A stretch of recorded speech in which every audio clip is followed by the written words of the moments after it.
Buenas tardes, estimadas y estimados estudiantes. Voy a pasar a tratar una cápsula sobre algunos contenidos generales que nosotros hemos revisado hasta esta parte de derecho sucesorio, empezando con algunos esquemas de lo que hemos revisado hasta esta parte durante esta semana, como así también antes de iniciarse la segunda movilización estudiantil. Y aparte trataremos el día de hoy lo que se llama el derecho de transmisión. Esa será la clase de hoy, pero en un principio voy a hablar de estos esquemas generales sobre derecho sucesorio.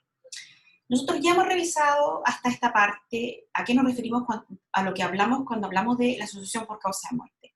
Como un concepto, nosotros podemos decir que la sucesión por causa de muerte es un modo de adquirir el dominio que consiste en la transmisión del patrimonio de una persona que fallece o bienes determinados a otras personas también determinadas. Sabemos así también que cuando hablamos de la sucesión por causa de muerte, esta es entendida como un modo de adquirir. ¿Qué tipo de modo de adquirir nosotros nos encontramos cuando hablamos de la sucesión por causa de muerte? Un título de carácter derivativo, es un título que se origina por causa de muerte y que nosotros conversábamos ya en clases pasadas, que esta es la única forma por la cual yo puedo obtener este modo de adquirir por causa de muerte. Porque si yo hiciera alguna especie de pacto sobre sucesión futura, esta adolece de objeto ilícito, está prohibido por nuestro derecho. Nosotros también conversábamos en clases pasadas que si bien esto está prohibido por nuestro derecho, existe alguna excepción y esta se encuentra regulada en el artículo 1204 del Código Civil, específicamente en lo que se llama este pacto de no mejorar, que nosotros ya conversábamos en clase. Además conversábamos que la sucesión por causa de muerte es un modo de adquirir de aquellos a título gratuito.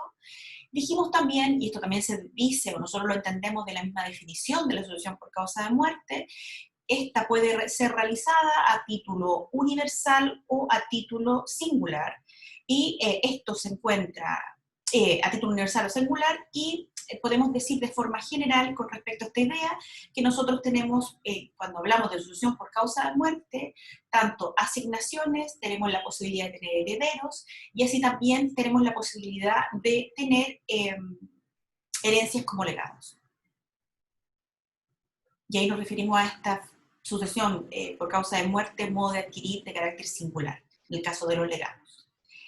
Toda esta materia de la sucesión por causa de muerte se encuentra regulada en el libro tercero del Código Civil, en los artículos 951 a 1436, donde puedo decirles como dato anecdótico y para complementar lo que ya hemos revisado, que este fue el primer libro, a pesar de ser el libro número 3 del Código Civil, fue el primer libro regulado en el Código Civil chileno y en el Código Civil de Bello, y en su redacción generó algunos resquemores y discusiones con respecto a una visión más bien liberal por parte de Andrés Bello de cómo regular la sucesión por causa de muerte, y por otro lado una visión más bien conservadora de la comisión redactora, que finalmente nosotros vemos en la limitación que se produce en Chile, que nosotros no tenemos libertad plena para atestar, que nosotros conversábamos en algunas clases anteriores. Por otra parte, nosotros nos encontramos con esta idea de la sucesión hereditaria, y cuando hablamos de sucesión hereditaria, que es lo que conversamos anteriormente, encontramos distintos alcances de sucesión. Encontramos la sucesión a título universal y a título singular, y esto según lo regulado en el artículo 951 del Código Civil.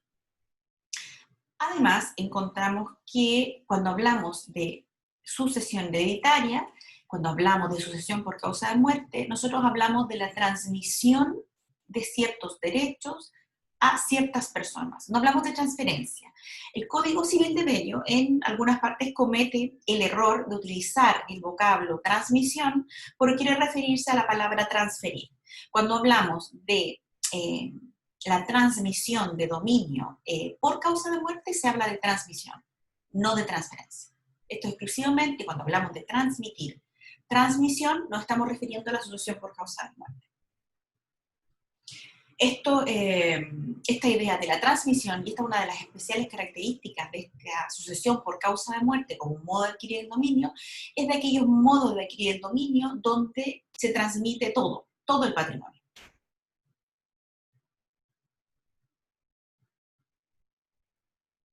Existen, sin embargo, nosotros hemos conversado, independiente de que hagan una transmisión de todo el patrimonio, algunas cosas que son intransmisibles. ¿Cuáles son las situaciones que nosotros ya conocemos en derecho, no solamente por esta cátedra, sino por las cátedras que ustedes ya han visto en derecho civil, que serían de carácter intransmisible, es decir, que no se podían transmitir a través de sucesiones hereditarias? El derecho de usufructo, que nosotros conversamos bastante en una de las últimas clases que tuvimos la posibilidad de tener una clase en vivo, que se encuentra regulado en el artículo 773 y que por su propia especial naturaleza no puede ser transmitido por causa de muerte. El derecho de uso y habitación, que se encuentra regulado en el artículo 819 del Código Civil, que también sería de aquellos que no sería posible transmitir por causa de muerte. Los alimentos forzosos, que se encuentran regulados en el artículo 334 del Código Civil, que también sería de aquellos que no es posible transmitir, así también el derecho del fideicomisario que fallece antes de la restitución, esto en virtud de lo regulado en el artículo 762 del Código Civil. Ciertas obligaciones de hacer también no sería posible transmitirlas. Pensemos en el caso de un pintor célebre que fallece, no podría transmitir en sus herederos la obligación de generar una obra de arte determinada. ¿Por qué? Porque finalmente sería de aquellas prestaciones que solamente es posible darlas a esta persona. Así también es intransmisible la sociedad, en virtud del artículo 2103, y el contrato de mandato, nuevamente, por la especial naturaleza, tanto en estas últimas tres, de ciertas obligaciones de hacer, sociedad y mandato, porque estaríamos hablando de aquellos contratos que atienden y que tienen especial atención en la persona con la cual yo estoy contratando. Por tanto, no podría ser transmitido a sus herederos, porque a mí como contratante me interesa que quien responda de esta obligación sea la persona con la que yo estoy contratando. Así también nosotros conversábamos en cuanto a una clasificación de la sucesión hereditaria, que teníamos asignaciones a título universal o singular. Cuando hablamos de estas asignaciones a título universal o singular, hablamos de la herencia y herederos. Y cuando hablamos de asignaciones testamentarias o ab intestato, tenemos legados y legatarios, que es lo que hemos revisado de forma muy general hasta esta parte y de forma estructurada para que lo puedan ver. Dentro de las clases que hemos estado revisando esta semana, empezamos a hablar de lo que es esta sucesión hereditaria y la apertura de la sucesión.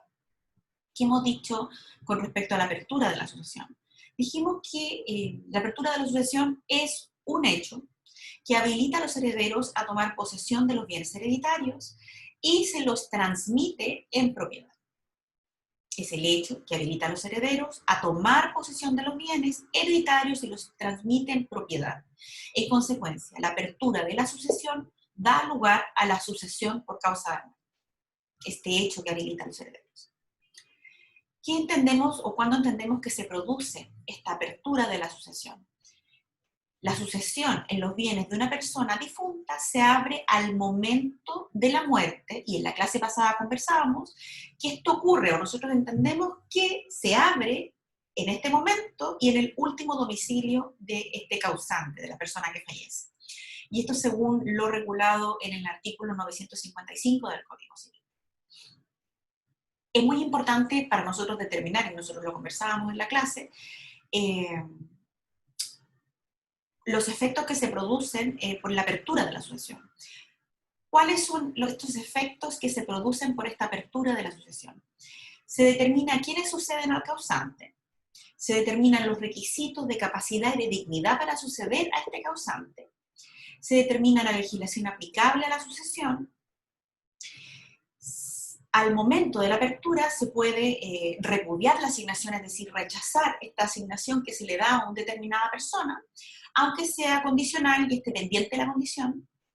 Y a partir de este momento se puede celebrar cualquier pacto relativo a la sucesión sin que estuviéramos hablando de un pacto sobre sucesión futura, como si tampoco estaríamos dentro de estos casos de objeto ilícito, ¿no?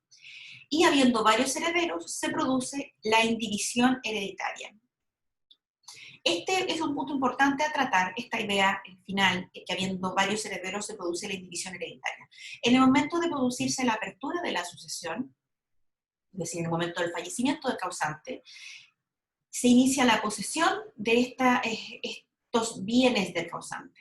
Nosotros en ese momento no sabemos qué bienes de toda la herencia corresponden a este conjunto de herederos. Pensemos que tiene 6 hijos y un cónyuge sobreviviente. ¿Por qué es importante que yo les diga esto? Porque quiere decir que todos estos herederos en este momento poseen en conjunto el dominio de toda esta sucesión, sin haber determinado bienes específicos o determinados, determinados, para yo saber qué bien yo puedo disponer como heredera individualmente considerada. Entonces, para poder yo ejercer cualquier actitud, cualquier pacto sobre estos bienes que hasta este momento se encuentran comunitarios, debo contar con la aprobación de todos los demás herederos. ¿Cuándo se acaba esta situación de indivisión hereditaria?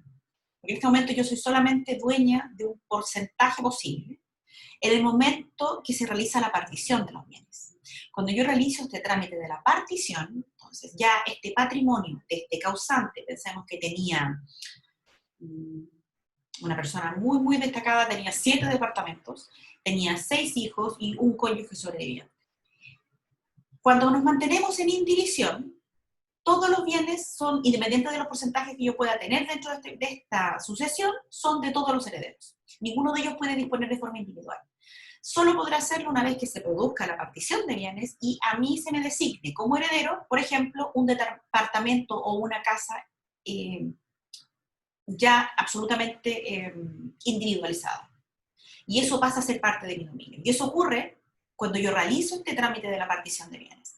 ¿Por qué me tomo el tiempo en explicar esto? Porque en la práctica chilena en general, la mayoría de la gente, la mayoría de las personas, al desconocer muy bien de qué se trata la sucesión, de qué se trata la apertura de la sucesión, se mantienen por largos periodos de tiempo en esta situación de indivisión, donde todos los herederos, incluido el cónyuge o la cónyuge sobreviviente, son parte de esta comunidad hereditaria y no realizan el trámite de la partición, sea porque no existe acuerdo entre las partes, sea porque el trámite de la partición, cuando no hay acuerdo entre las partes, puede ser, y se disputa entre las partes, puede ser bastante caro de financiar, y en general, y esto lo hemos comentado en clases anteriores, en general la gran cantidad de familias chilenas poseen a lo más un bien inmueble a partirse o a dividirse entre varios hijos, o a lo más 2 bienes inmuebles a repartirse entre estos hijos. Entonces se mantienen en esta indivisión.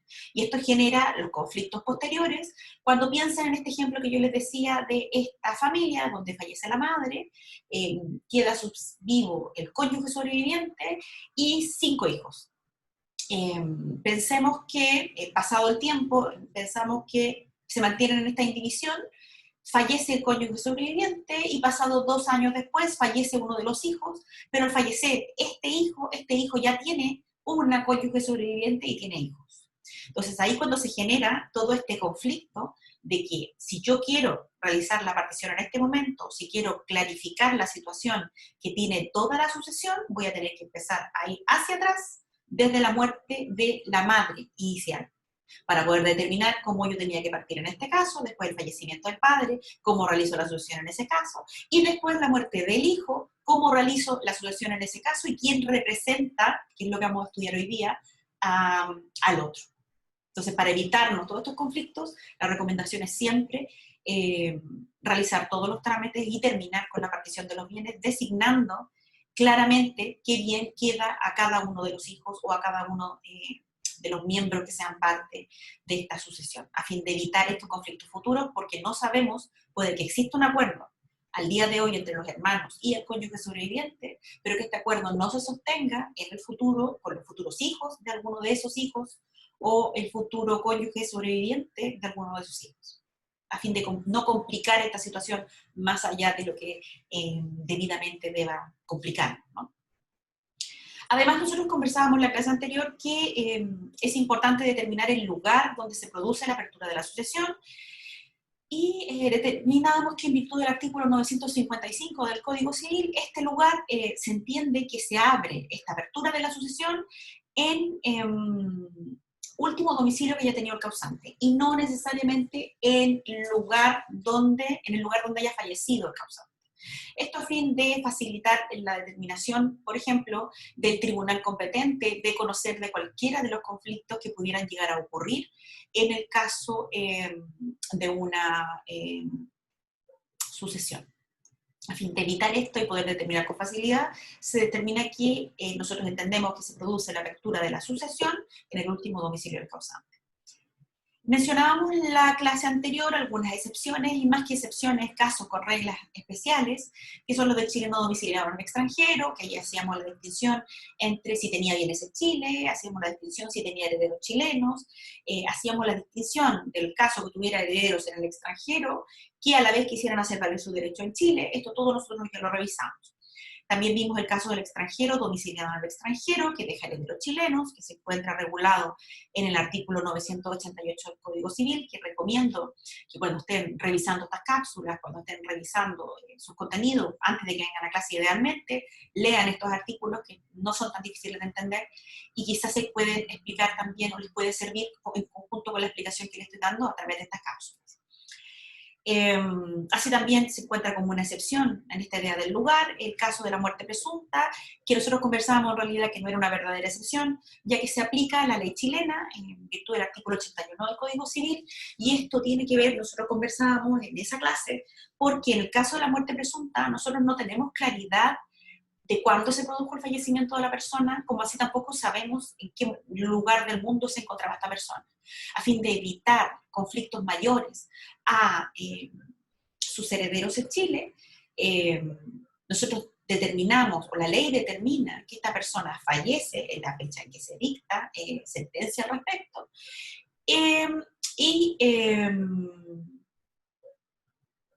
que lo hace, o que se abre, o se produce la apertura de esta sucesión en el último domicilio que esta persona, que ha sido declarada presuntamente muerta, tuvo en Chile. Esa es la regla que nosotros vimos en la clase anterior. Y como última excepción o regla especial, en el caso de la apertura de la sucesión, conversamos el caso del causante, cuya sucesión se abre en el extranjero y que deja bienes en Chile. Cuando hablamos de bienes que se encuentran en Chile, nosotros aplicamos la ley chilena. Con respecto a otra cosa que nosotros ya revisamos en la clase anterior, que es la delación de las asignaciones. Como un concepto de lo que es la delación, podemos tomar el artículo 956 del Código Civil, que nos dice que la delación es el actual llamamiento de la ley a aceptar o repudiar de estos herederos o legatarios. ¿Cuál es el momento en que se produce la delación? La regla nos dice que las asignaciones se difieren al momento del fallecimiento del causante. Es cuando nos encontramos ante esta delación. Sin embargo, esto tiene una excepción, salvo en el caso cuando nos encontramos ante una condición suspensiva, y esto se encuentra regulado en el artículo 956, inciso segundo, y ustedes ya saben de qué se trata una condición suspensiva porque es algo que ustedes ya han revisado, pero es una regla distinta porque nosotros podríamos entender que se produce esta delación de la asignación al momento de cumplirse la condición suspensiva. Recuérdense que se mantiene este derecho esperando que se cumpla esta condición suspensiva. Una vez cumplida, yo entiendo que se produce esta delación de la asignación. Es decir, una vez que se cumpla esta condición suspensiva, yo tengo el derecho a aceptar o repudiar esta asignación.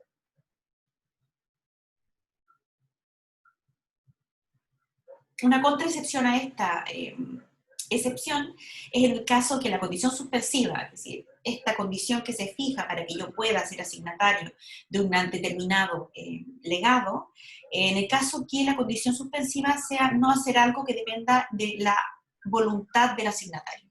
Y esto en virtud de lo regulado en el artículo 956, inciso tercero y cuarto de la ley.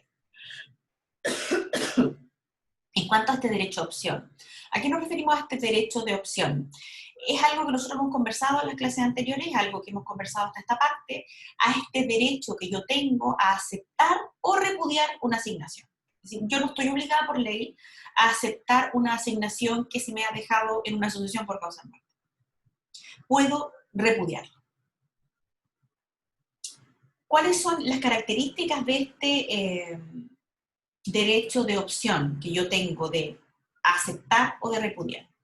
Se adquiere originariamente porque entendemos que se otorga o lo otorga la ley, se ofrece ipso iure, por pleno derecho, es personal, es intransferible, no se puede testar disponiendo de esta opción, es indivisible, es irrevocable, no está sujeta a modalidades y es un derecho de carácter absoluto. Esto es lo que hasta ahora hemos estudiado de derecho sucesorio. Esto de forma general, estructurado, para que ustedes tengan por lo menos un esquema general, un bosquejo general de a qué nos hemos referido hasta esta parte. Hoy día vamos a revisar el derecho de transmisión. ¿Qué entendemos por este derecho de transmisión, que tanto hemos hablado y que hemos dicho que es exclusivo, o sí, es de exclusiva importancia cuando nos referimos a la sucesión por causa de muerte?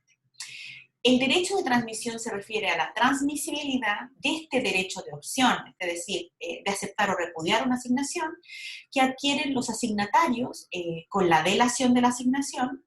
Derecho de opción que, según se sabe, consiste en la posibilidad de aceptar o repudiar la asignación que se les defiere. Y esto entonces tiene mucho que ver, y por eso se les menciono con anterioridad, se lo recuerdo, a la delación, a este momento de este actual llamamiento de la ley a estos asignatarios a aceptar o repudiar la asignación. Nosotros hablamos, cuando hablamos de este derecho de transmisión, que se transmite el derecho de opción a los herederos del asignatario en el sentido que ingresará a su patrimonio la facultad de aceptar o repudiar la asignación que correspondía al transmitente. Esta transmisibilidad tiene lugar tanto en las herencias como en los legados. Cuando hablamos de este derecho de transmisión que estamos revisando ahora, estamos hablando de un derecho que cabe tanto en las herencias, es decir, estos herederos a título universal, como en el caso de los legados, es decir, estos asignatarios a título singular, que conversábamos dentro de las primeras clases que veíamos derecho sucesorio. Si una vez deferida la asignación, fallece el asignatario de esta, y es aquí cuando entramos al derecho de transmisión, pueden presentarse tres situaciones. Entonces aquí es cuando estas complicaciones que se van generando en este derecho sucesorio. ¿Por qué? Estamos hablando hasta esta parte de la sucesión por causa de muerte, y estamos hablando de esta delación de las asignaciones, que era la delación, este llamamiento que hace la ley a aceptar o repudiar una asignación. Puede ocurrir que en este periodo de tiempo en que está pendiente este derecho de opción que tiene el asignatario, este asignatario, pensemos en esta madre que fallece, que deja 5 hijos y un cónyuge sobreviviente, y pensemos que antes de aceptar o repudiar la asignación que correspondía, fallece el cónyuge sobreviviente.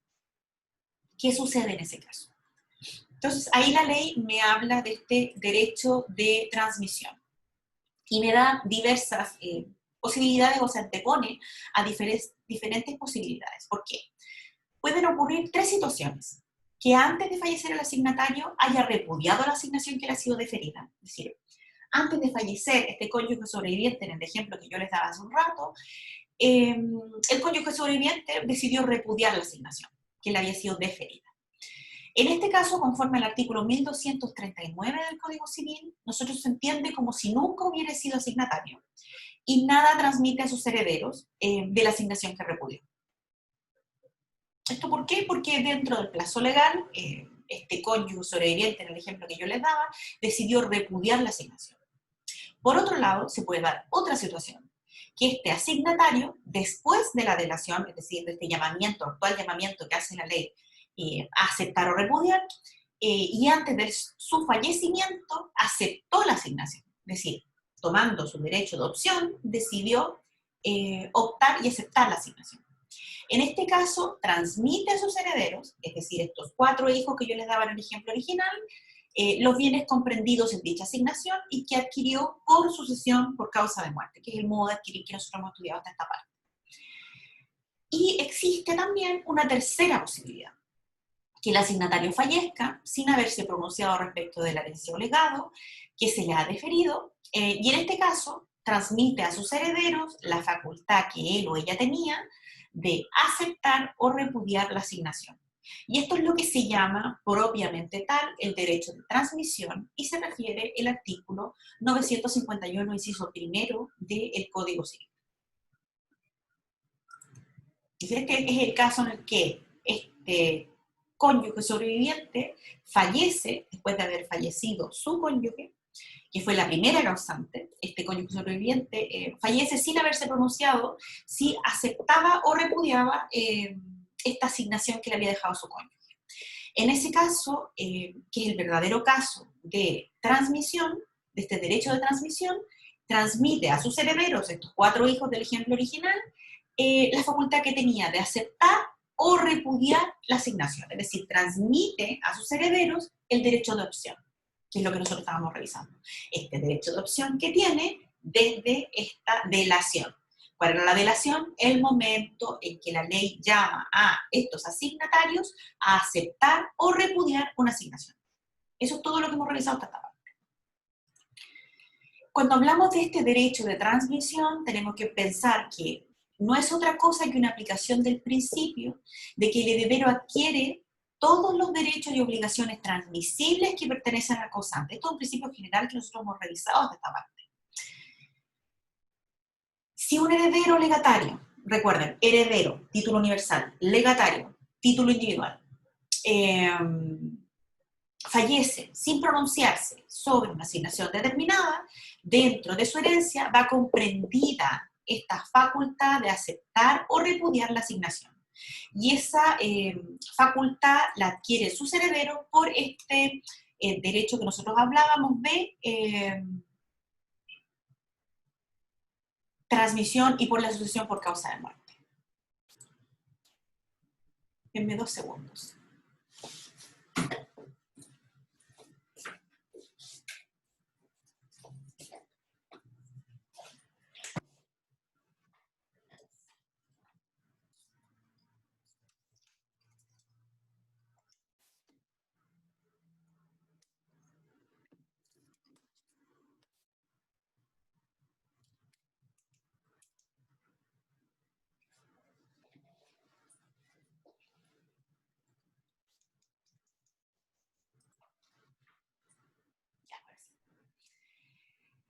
Ya, entonces estábamos estudiando este derecho de transmisión y vamos a ver aquí un esquema general.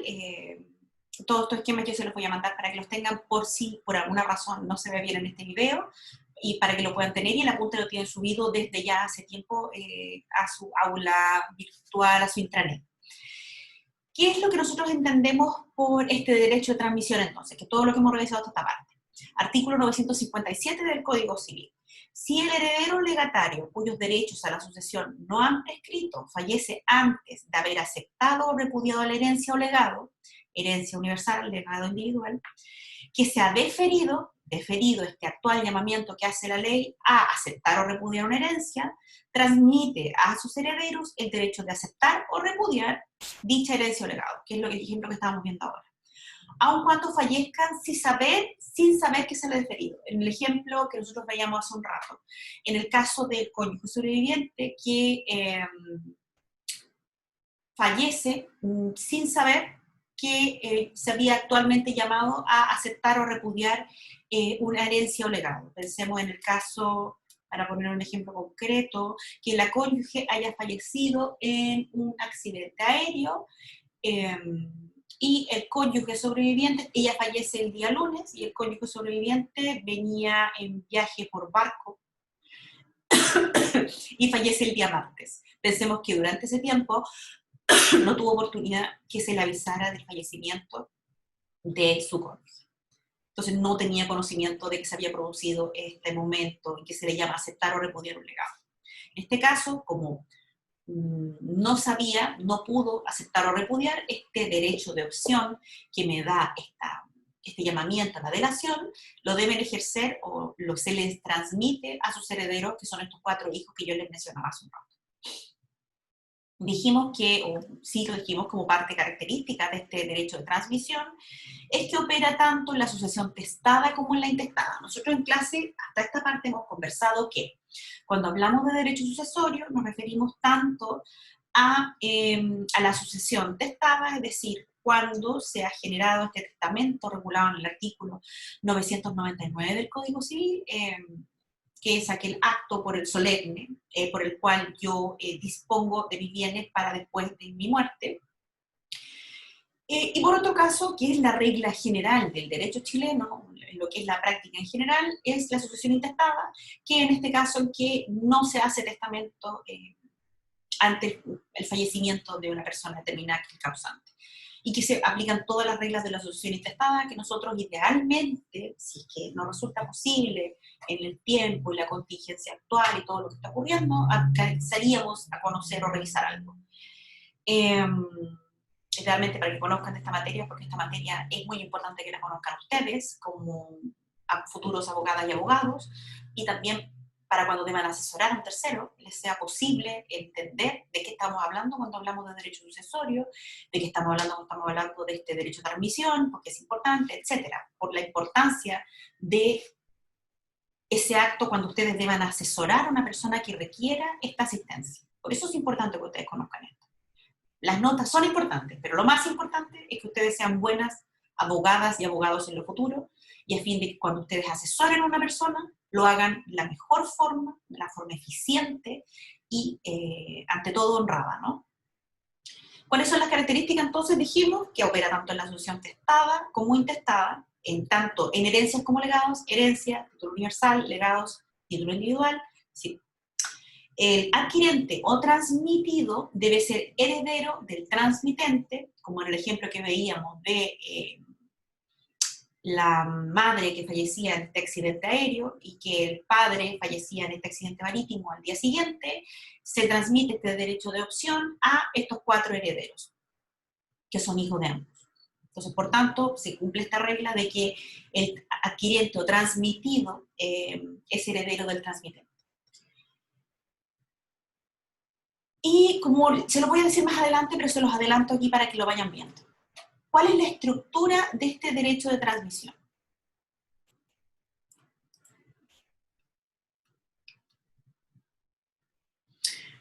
Tenemos las personas que intervienen en este derecho de transmisión, en este acto, en este ejemplo que nosotros veíamos. Está por una parte lo que se llama el primer causante, que es quien instituyó un legado o dejó una herencia. En nuestro ejemplo, la madre que fallece en el accidente aéreo. Tenemos por otra parte el transmitente o transmisor, que es la persona a quien el causante dejó la herencia o legado y que falleció sin pronunciarse respecto de la asignación. Y en este caso sería el transmitente o transmisor, este padre que fallece en el accidente marítimo un día después de haber fallecido su cónyuge.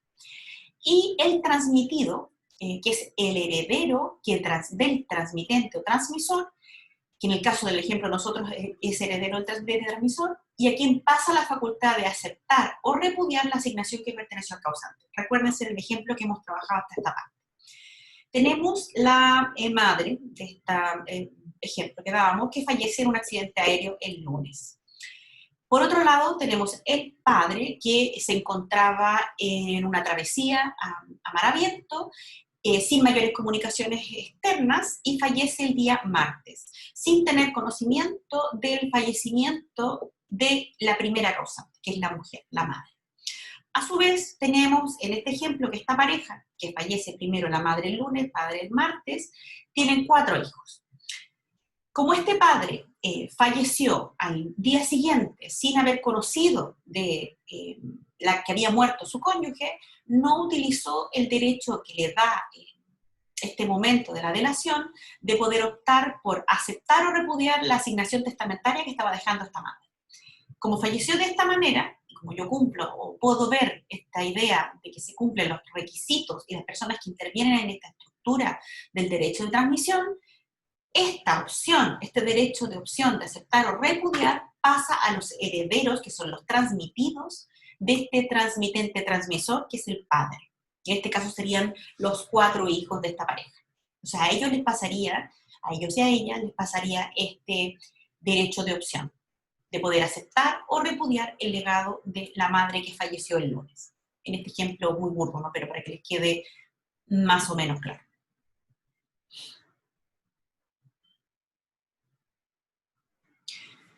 Continuamos para no adelantar cosas que voy a ver un poquito más adelante. Entonces, deferida, nosotros ya esto lo revisamos, deferida la asignación, fallece el asignatario, ya vimos que las opciones eran de que antes de fallecer pudiera haber repudiado, que lo pudiera haber aceptado. Esto lo revisamos ya dentro de los cuadritos que hemos visto hasta ahora. Dijimos ya que este derecho de transmisión se aplica tanto a la sucesión testamentaria como a la intestada, y tanto a herencias como legados. Revisamos también, cuando hablamos de herencia, nos estamos refiriendo a esta sucesión a título universal, y cuando hablamos de legado, estamos hablando a esta sucesión a título singular. Personas que intervienen, también lo hemos revisado, tanto el primer causante, que en nuestro ejemplo sería la madre que fallece el lunes, el transmitente o transmisor, que sería el padre que fallece el martes, y el transmitido, o los transmitidos en nuestro ejemplo, que serían los 4 hijos de esta pareja ficticia muy desgraciada, ¿no?, de que tiene tantos accidentes, para nosotros poder entender el derecho de transmisión. Sí quiero que no les quede y que no se me vayan a confundir con el ejemplo. El transmitente o transmisor, en mi ejemplo, es siempre el cónyuge que fallece en esta travesía del mar, ¿no? Puede ser que este transmitente o transmisor tenga conocimiento del fallecimiento del primer causante. No es requisito que no lo conozca. Lo importante para que se produzca este derecho de transmisión es que este transmitente o transmisor no se haya pronunciado una vez producida la delación, este actual llamamiento de la ley, el aceptar o repudiar, este transmitente o transmisor, este padre que era cónyuge sobreviviente, no, antes de fallecer, no indique si se acepta o repudia la asignación. Eso es lo esencial de este ejemplo.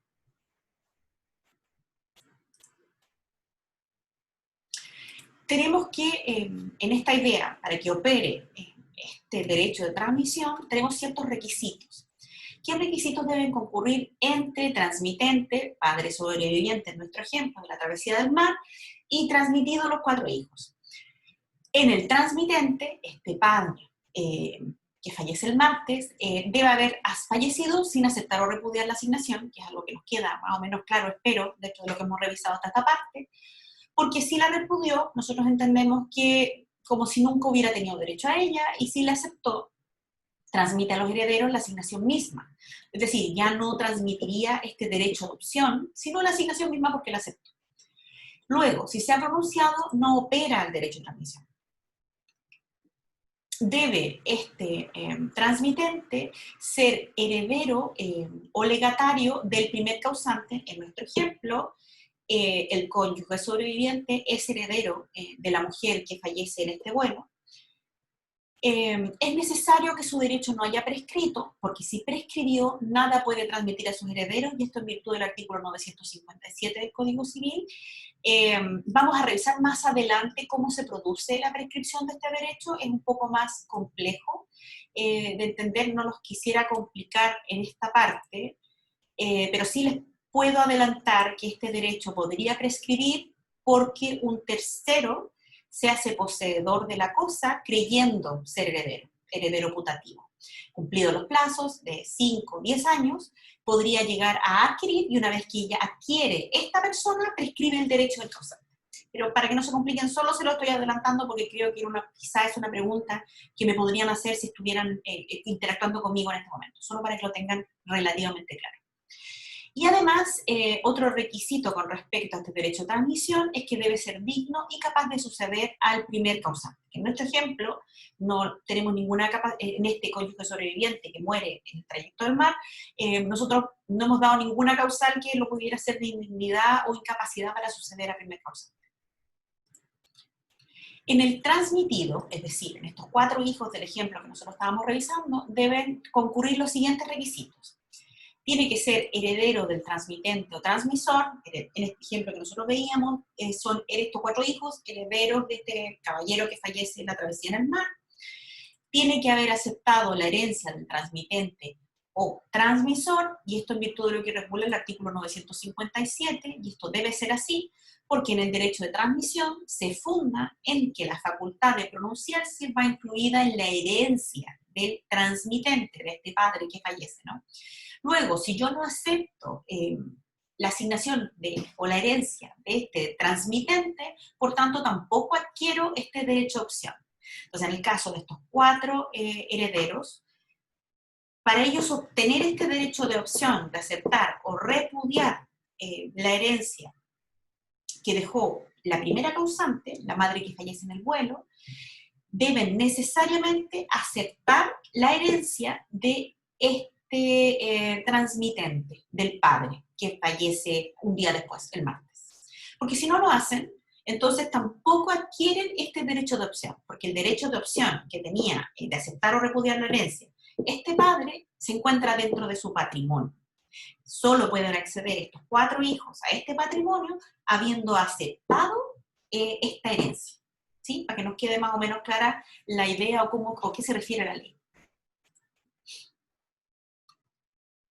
Ahora, sobre esta materia que estamos revisando ahora, no hay inconveniente que estos herederos acepten la asignación propia y repudien la que se refiere por transmisión. Si bien es cierto que la facultad de aceptar o repudiar es indivisible, esto es, no se puede aceptar una cuota o parte y repudiar el resto, el artículo 1228 también lo que es el derecho, me regula lo que es el derecho de aceptar o repudiar la asignación al transmitirse a los herederos se haga divisible. Quiero explicarles bien porque así como se los digo suena un poquito complejo. Pensemos en el ejemplo de esta madre que fallece en este vuelo el lunes, el padre que fallece en esta embarcación el martes, y estos 4 herederos.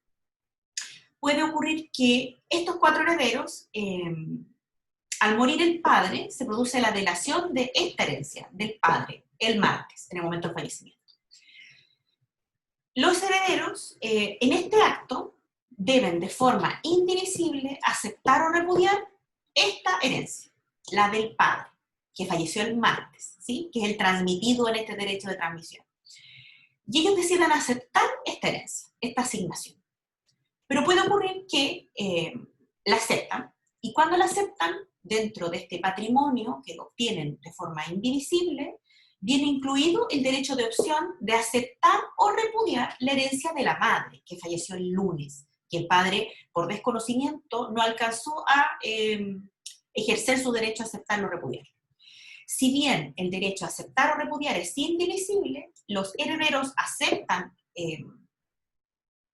la asignación del padre, pero solo aceptan dentro de este patrimonio este derecho de opción de aceptar o repudiar la asignación de la madre. Y podrían perfectamente, porque, por ejemplo, la madre que falleció en este vuelo tiene muchos más deudas que bienes, ellos podrían decidir repudiar esta asignación. Y en esto no se afectaría este principio de la indivisibilidad de este derecho de opción. Porque finalmente están ejerciendo 2 derechos. Porque están aceptando la asignación del padre. Dentro de esta asignación viene el derecho de opción, y el derecho de opción me da aceptar o repudiar la asignación de la madre, ¿sí? Y yo puedo decidir, repudiar. ¿Por qué? Porque el ejemplo que yo les decía, la madre que falleció el lunes tenía mucho más deudas que bienes, y en realidad a los herederos no les conviene aceptar esta asignación, pero sí les convenía aceptar la asignación del padre. Como el padre no había ejercido su derecho de opción de aceptar o repudiar, entonces ellos tienen este derecho de opción.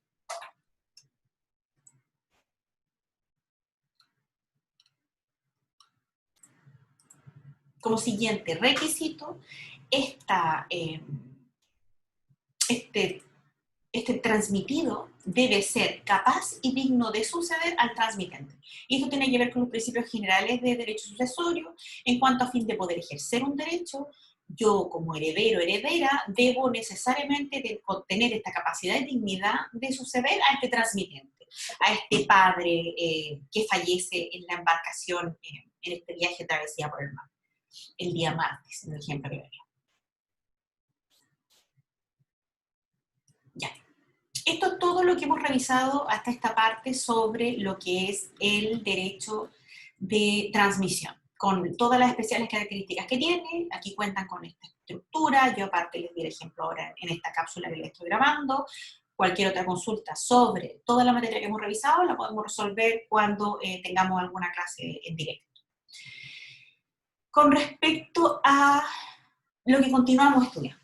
Porque cuando hablamos de sucesión por causa de muerte, nosotros ya dijimos que nos referíamos o entendíamos como un modo de adquirir el dominio, ¿no? Y un modo de adquirir el dominio muy especial en cuanto puede ser a título universal, ¿no? Entre otras muchas características que es por causa de muerte, todas las cosas que hemos conversado hasta esta parte.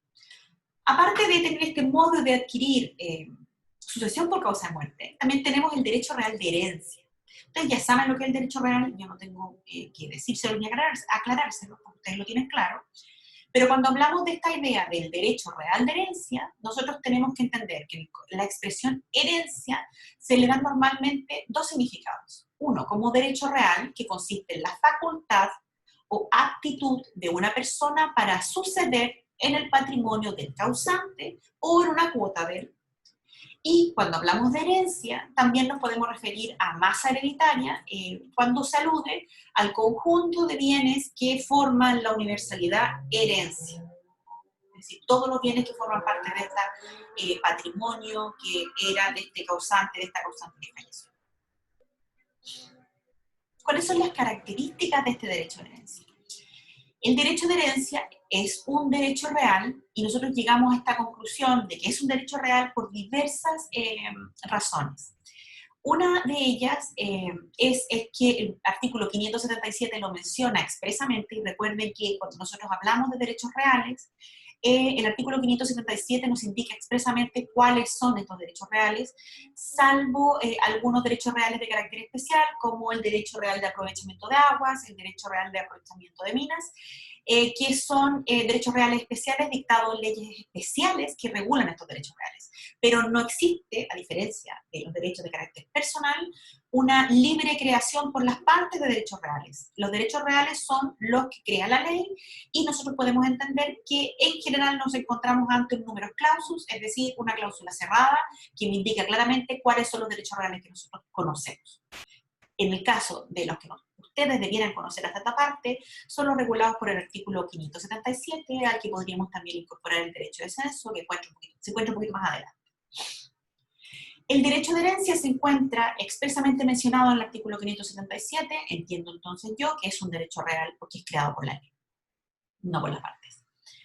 El derecho de herencia queda perfectamente comprendido en la definición del artículo 577 cuando se nos da esta definición de derecho real, porque se tiene sobre el patrimonio del difunto o sobre una cuota de él sin respecto a otra persona. Recuerden la definición de derecho real, que es aquí el que nosotros tenemos, sobre una cosa sin respecto a determinada persona, donde se da esta discusión de cómo podría yo tener una relación con una cosa, cuando más bien a lo que se refiere es a la relación o el respeto que debe tener el resto de la gente sobre el ejercicio de este derecho real que yo hago sobre esta cosa determinada, sin respecto a determinada persona. Esa es la idea del derecho real. Aparte encontramos que de este derecho real de herencia nace una acción real, que es la acción de petición de herencia, en cuya virtud el verdadero heredero puede reclamar su derecho de herencia invocando su calidad de tal en contra de cualquier persona que esté en posesión de la herencia. Esta cualquier persona que esté en posesión de la herencia es este heredero putativo que yo les mencionaba hace un rato cuando les hablaba de la posibilidad de que prescribiera el derecho. Atendido esto anterior, no es posible entonces confundir en nuestro sistema legislativo el derecho de dominio de los bienes hereditarios con el derecho de herencia, como sucede en otras legislaciones. Recordemos que el objeto del derecho de herencia es la universalidad del patrimonio o una cuota de él, y no los bienes determinados que forman la universalidad jurídica, ¿sí? Entonces, cuando nosotros hablamos de este derecho real de herencia, estamos hablando de la totalidad de los bienes hereditarios, o una porción de los bienes hereditarios, pero no la designación de un bien determinado, es decir, una universalidad jurídica. Por tanto, cuando hablamos de derecho real de herencia, estamos hablando, constituye una universalidad jurídica. Es sabido que, o ustedes debieran saber hasta esta parte, que las universalidades pueden ser de hecho o de derecho jurídicas. La universalidad de hecho no difiere de los bienes que la forman, es algo que ustedes ya debieran conocer. Hay universalidad de hecho cuando existen un conjunto de bienes que se denominan genéricamente. Un ejemplo de esta universalidad de hecho es una biblioteca, y esta universalidad biblioteca no difiere de los libros que lo forman. En cambio, la universalidad de derecho, esto es solamente un recordatorio de lo que ustedes ya saben, es un continente distinto del contenido. Difiere de los elementos que lo forman.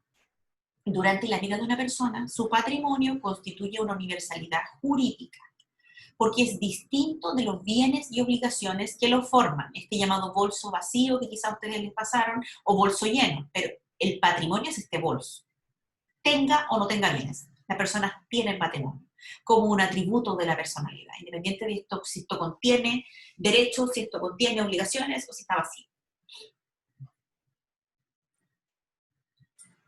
Muerta la persona, fallecida, opera la sucesión por causa de muerte, cuyo objeto es el patrimonio del causante o una parte de él. Y ese patrimonio, que era una universalidad jurídica, pasa íntegro a los herederos sin modificaciones. En otras palabras, el objeto de este derecho es la universalidad del patrimonio en conjunto y no los bienes que lo forman. Este bolso completo. Tiene además una vida efímera. Fallecido el causante, nace el derecho real de herencia. Y si hay varios herederos, la división hereditaria, la que termina con la partición, que es lo que conversábamos hace un rato, o sea, fallece el causante, finalmente se produce la delación, llegan los herederos y se produce un dominio de todos indiviso, todo unido en esta indivisión hereditaria. Recuerden que para Bello y para nuestro código en general, estas comunidades e indivisiones son bastante indeseables y siempre se busca que terminen rápidamente. Esto coincide o también ocurre en el caso del derecho real de herencia. Por tanto, por lo mismo, nosotros hablamos que es un derecho de corta vida.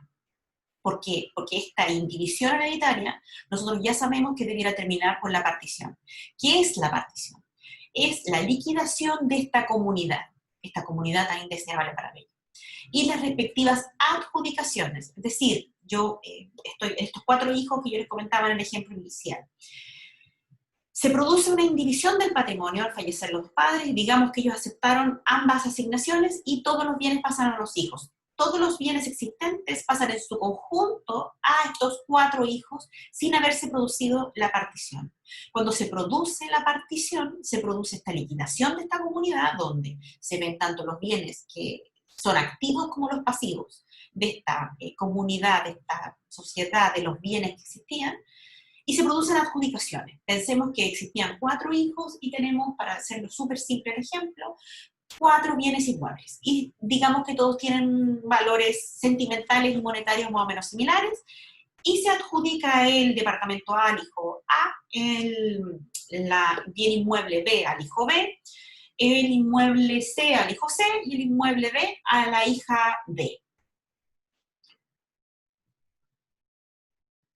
En ese caso, cuando nosotros ya hicimos esta partición, liquidamos esta comunidad y ya indicamos claramente a quién adjudico cada bien, es decir, que ya no se encuentra esta comunidad en indivisión, el derecho de herencia pasa a confundirse con el derecho de dominio. Y por eso es que cuando hablamos de este derecho real de herencia, y en la misma inspiración de Andrés Bello, no debiera durar mucho tiempo este derecho real de herencia, que en general los hogares chilenos, yo les comentaba, se mantienen en esta situación de indivisión y se produce el conflicto posterior cuando empiezan a fallecer estos 4 hijos, y estos 4 hijos tienen descendientes, tienen cónyuge sobreviviente, o continúa la indivisión y después fallece uno de los hijos, y así se empieza a complicar la forma en la cual yo puedo liquidar o terminar o hacer la partición, que es por eso que se vuelve cada vez más complejo realizar el trámite de partición. Y por último, lo último que les menciono hoy, y solo se los menciono, porque hemos estudiado cosas muy relevantes, nosotros cuando hablamos de este derecho real de herencia, existen también modos de adquirir este derecho de real de herencia. ¿Cuáles son estos modos de adquirir? Y algunos ya lo hemos adelantado dentro de las cosas que hemos conversado hasta esta parte. por la sucesión por causa de muerte, si fallece uno de estos 4 hijos, por la tradición, en el caso que uno de estos 4 hijos decida vender la cuota que tiene dentro de esta herencia, en esta situación de indivisión, y que es muy común, porque como les digo, rara vez se produce la partición, entonces lo que la gente suele vender es vender sus derechos, que es esta tradición, y la prescripción en el caso de que se mantenga esta situación de indivisión, exista un heredero putativo, y este heredero putativo pase el tiempo establecido por la prescripción para el bien determinado y adquiera por prescripción, por no haberse ejercido el derecho de este heredero, de este asignatario, en el tiempo establecido por la ley, finalmente por un principio de seguridad jurídica. Es todo lo que vamos a revisar esta semana. Para cuando les sea posible, ojalá puedan revisar esta cápsula, puedan revisar los apuntes, trate de ser una clase bastante didáctica, y en general voy a estar haciendo clases de esta manera, con hartos esquemas, con hartos ejemplos, porque derecho sucesorio es un ramo que requiere cierta reflexión, requiere entender bien ciertas instituciones a veces, y creo que los ejemplos hacen más fácil y más posible entenderlos de solamente leerlo de un apunte X. Así que eso. Creo que la duración de la clase no está tan extensa, y espero verlos el próximo lunes, o en su caso, en el momento que sea posible que ya vuelvan a casa de forma normal. Así que eso, que estén bien, que tengan buena semana.